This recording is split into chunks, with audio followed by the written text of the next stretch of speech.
Hey guys, it's Nina here and I am with the lovely Holly Baxter. Thanks for having me back. Yeah, welcome back. And it's week 1. It's been week 1. You've had a full week of dieting. I've had a full week of dieting.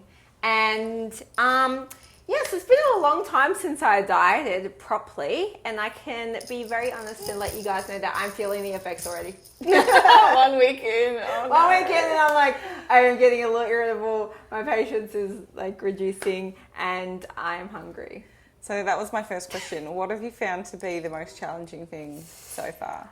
I think honestly, trying to be a mum and do this, because before, any other time I've dieted, I'd been able to just focus on myself and look after myself. Mm-hmm. But when you're trying to keep a teeny human alive every day that's teething and not sleeping, thanks for that one. Thanks for that. It's been really challenging. And obviously, like for me, when I'm sleep deprived anyway, I tend to be a little bit more hungry in general, whether I'm dieting or not. So that's really amplified things for me. Yeah.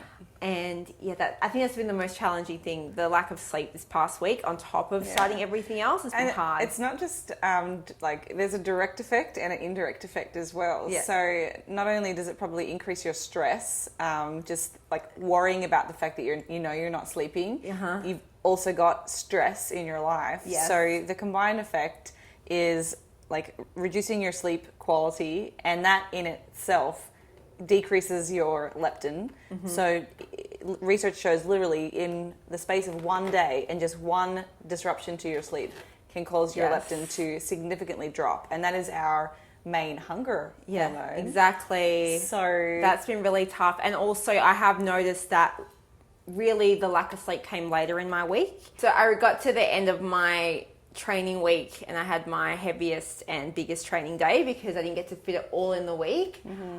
So I didn't feel very recovered as well. So I went into this week feeling a little beat up. Yeah, all because you. Feeling a little kind of worse for wear, a bit worn out already by the Monday. So that was a little bit more challenging too. And I think the other thing you've got to remember as well is you haven't really had a good period of time where you've been able to be consistent with your training. So not only are you now in a deficit, so that's challenging on its own, but you've also just started to reintroduce a consistent training regime. Yeah. So I can only imagine what the DOMS is like for you at the moment. You guys. Just the first couple of weeks, it's usually the worst. The DOMS are out of control. You can't believe. And then I have to pick her up during the day and do all these things. And I'm like... Yeah, I would be getting down really low. Like everything would be like... And it's so funny because... Ergonomic. My hubby, Chino, he's kind of had his first solid week back at training too. So we're both walking around like we need a wheelchair. And then trying to look after her between the two of us. It's been a little bit difficult. She's good right now, you guys. Don't let that fool you. Yeah, no, it's a lie. It gets to bedtime and she's like, well, let's hang out and play. And my teeth hurt and oh my God. And I want to just hang out with you guys all night. So yeah, I'm talking to you. She's like, that's right. Don't mind me. So it's been really good though, because it's been a big reality check for me, because I know that before doing this, even though I was tracking loosely and not eating like an a-hole and making sure I was still, eating reasonably well, which is why I was able to still make some really good progress. I think I lost about 30 pounds up until now from when I gave birth, or since before I was pregnant. Just pretty much with nutrition alone with a little bit of activity. So that was awesome. And then now I've lost actually all the baby weight. I've hit, pretty much pre-baby weight. Pretty much pre-baby weight. I had a really low day this past week that was lower than my pre-baby weight. Wow. But in saying that, my body composition is not the same as pre-baby weight because I have lost quite a bit of muscle. Yeah. But I feel great. I'm like, ooh, I'm really noticing my waist is coming in. Yeah. And even though my weight did fluctuate a lot this week, my waist consistently came down, which was really good to see that's moving in the right direction, because I know for so many women, we look at the scale and go, oh, I went up today by like half a kilo or a pound or whatever it is. But if your waist is the same and consistently coming down, that's a good indication you're getting a fluid fluctuation. And that's something else to consider as well. It's fairly normal to have anywhere from 1 to 2% fluctuation from day to day. And that's just variable due to your dietary fibre, your fluid intakes, if you've got fluctuating sodium intakes. So a lot of people, will see one day their weight is X and then it goes up 2% the next day they get on the scale, because that's a normal fluctuation. Yeah. and they have this great big old heart attack because they think, oh my God, what's happening? So it's so important to, you know, be consistent with your tracking. And Nina, you've done an awesome job this week. I noticed that you've weighed in every single day, and so far you've lost 2.1 pounds. Yes, which is pretty much what? A kilo? Yeah. I'm a conversion. Yeah, just under. Or just under a kilo. Just so under. yes, for me, probably all fluid, don't care, still came off. So, no, but that's really great. So in last week's video, we talked about your rate of loss. So Nina's set up at a fairly aggressive, probably modest to aggressive is what we would use, at 0.008% of her weekly, of her weight per week is what she's aiming to lose. So this week, that's actually almost double what you were meant to lose, but it's very normal in the first couple of weeks when you undertake a diet to see a bit of a drop. Weight drop, because carbohydrates are the first thing that we have reduced, and obviously we know that there's muscle glycogen changes and, you know, things are starting to move around with the increase in your training. And also a lot of that water drop and loss due to decreased carbs. And I did eat out twice and estimated very, very well, I think. So I am really happy with that. Good job, girl. Let's talk numbers. Let's talk all the numbers. So your targets are what, 125 protein? They're really crappy, guys. 111 carb? 110 and 40 fat, so 1,300 calories. Yeah.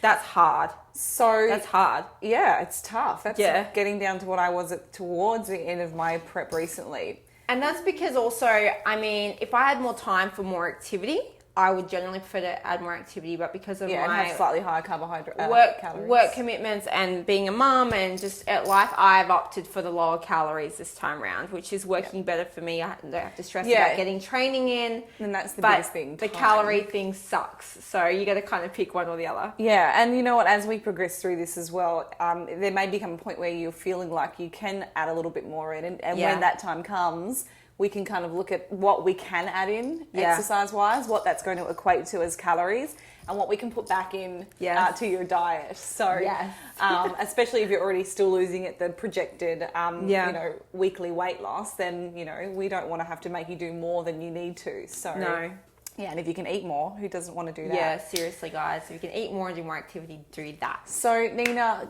thinking about your weight this week, you started at, I'm not sure of the pound conversion because we did the original. 146 pounds, about 66 kilos, roughly. And you got down to 144 this week? Yeah, so about 65 kilos. Okay, so, and has that trended down pretty consistently, with the exception of that one low weigh-in day? Has it trended down mostly?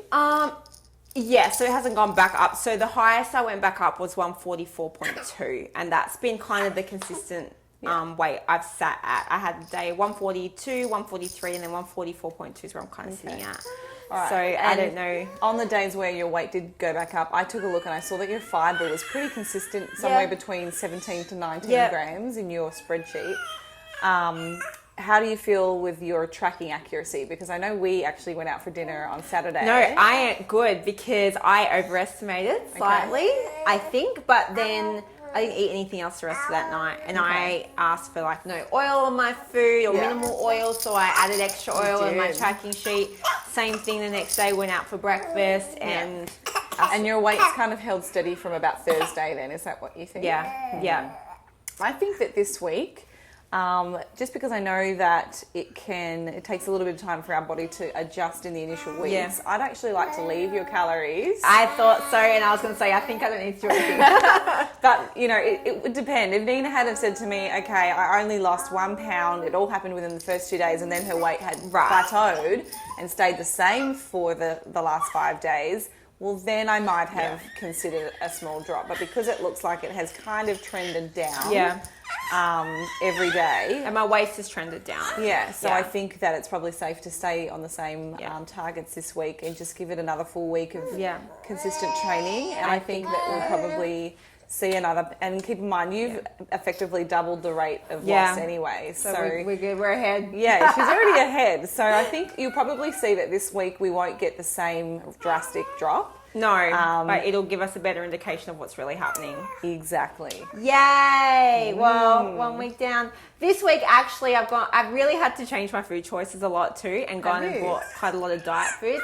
I have noticed that because my GI isn't quite used to those foods, I'm going to have to kind of scale back on the diet foods because, yeah, I'm not used to having them. So I have noticed a bit more bloating and kind of discomfort.